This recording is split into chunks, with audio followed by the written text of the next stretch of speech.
Hỏi mày đào rồi những ăn bọc ở nhé.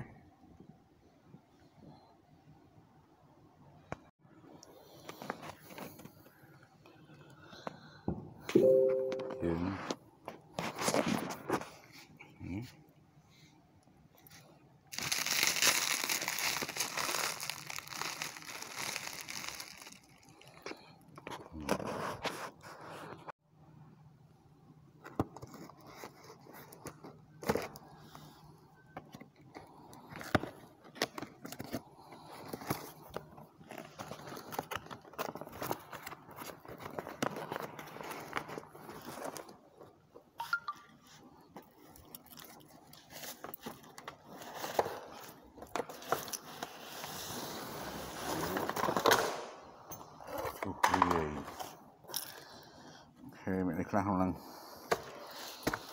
môi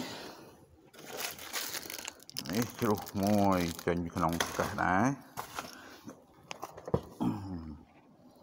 đây chạm mũi tổ xám kiếm tiền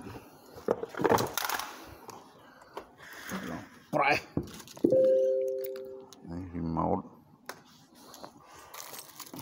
đây chạm tổ xám đá. Ok, ini sebenarnya tentang naik kayak gini nah.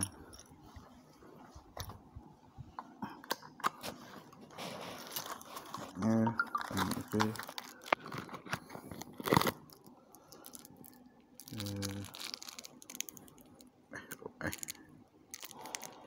Đang là cái gì đấy lại vào đó. Phải đi màu đấy. Thế. Cái thế. Chụp cái chrome tóc á. Đấy. Ở dưới rụt hãy mở rụt chụp đấy.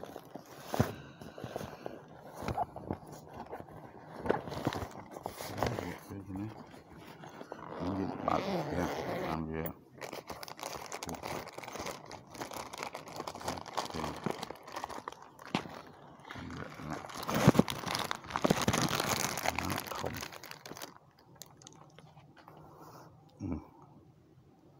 người này cũng chọn bên trường ra bài hàng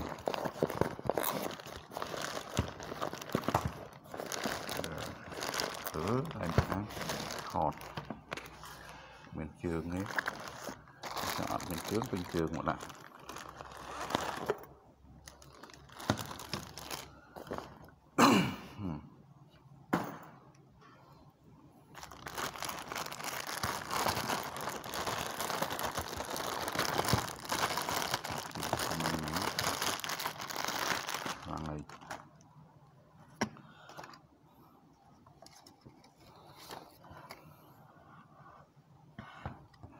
Mình lọc cái đó,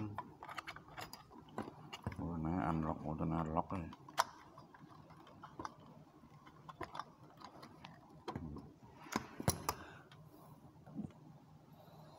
mấy loại dùng cái sầu sắn,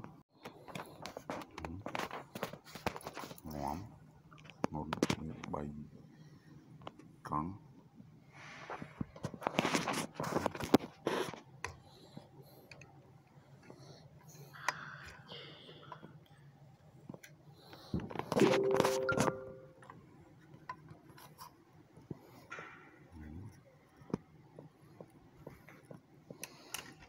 Vậy bán cuộc này đăng lên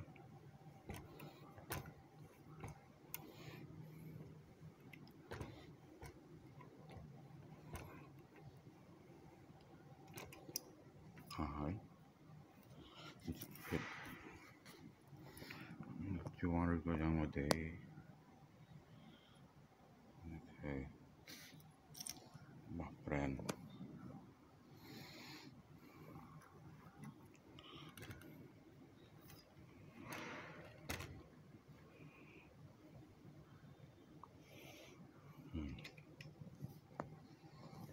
năng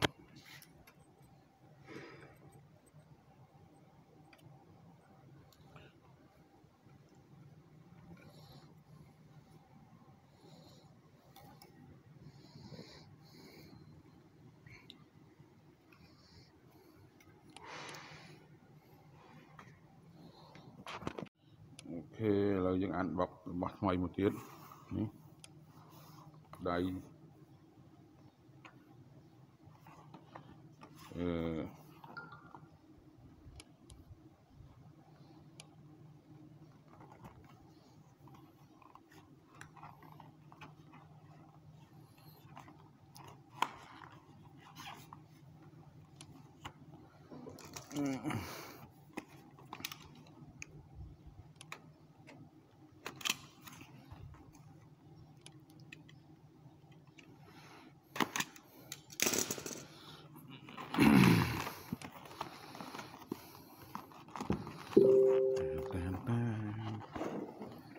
okay.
Okay.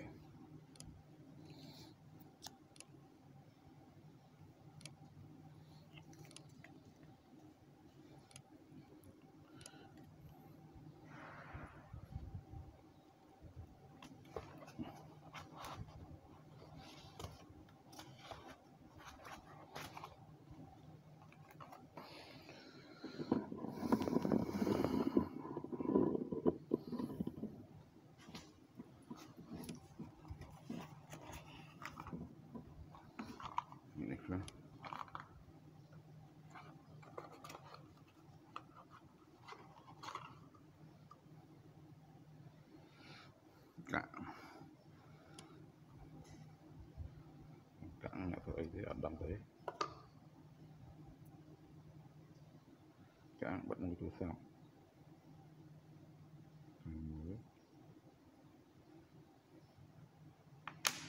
thì sai khai rồi can bom của chúng dạng mò sắn môn đồng prà dạ rồi đẩy cái trường nó lại ít thì màu cho mùi nó đáy miền này gần trường rắp rồi